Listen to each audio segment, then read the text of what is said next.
Well, I think that, you've been through just something so extraordinary in the last few months that none of us can hardly imagine what it must have been like. No, you cannot. And I promise. so what I want to know is, tell me about the moment when you first realized there was this slow-moving car crash was happening with the North Koreans have hacked Sony, and they're letting out, first of all, they're sabotaging the whole system, and people are finding sort of skull and crossbones on their computers, and then it's all shutting down, and you think everything is going haywire.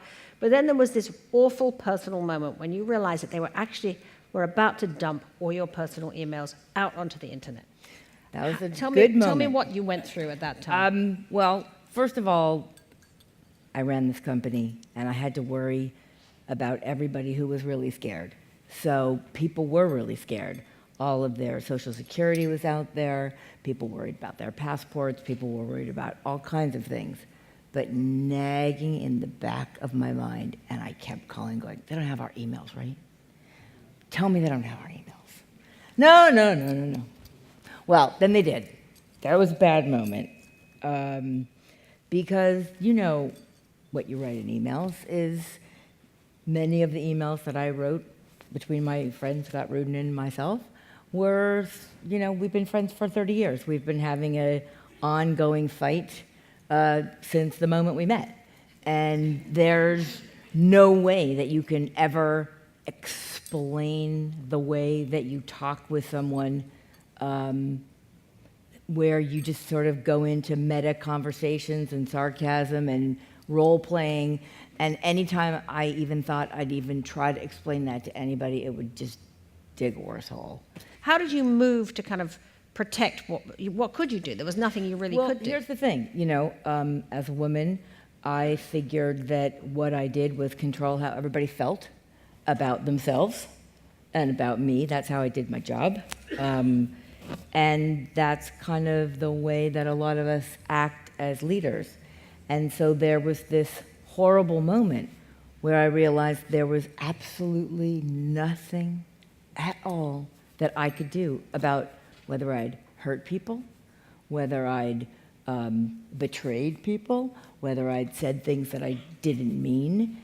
I couldn't protect anyone, not their feelings, not what they thought of me. And it was horrible because that's how I figured I did my job for all of my life. And it was also strangely freeing because all of a sudden it was just what it was. And so maybe that wasn't the way I did my job. Maybe controlling the way everybody feels about themselves and the way they feel about me isn't what I was doing.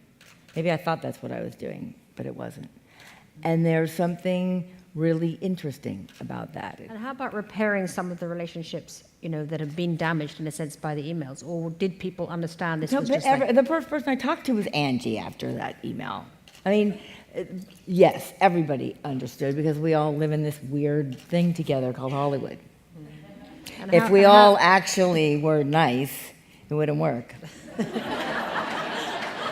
So what is your explanation? I mean, you're the head of the studio. These actresses are getting paid less. They don't realize they're getting paid less than the men. Okay, so here's the problem. Explain. I run a business. People want to work for less money. I'll pay them less money. I don't call them up and go, can I give you some more? Because that's not what you do when you run a business. The truth is that what women have to do is not work for less money. They have to walk away. People shouldn't be so grateful for jobs. I shouldn't be grateful. None of you should be grateful. They shouldn't be grateful. People should know what they're worth and say no.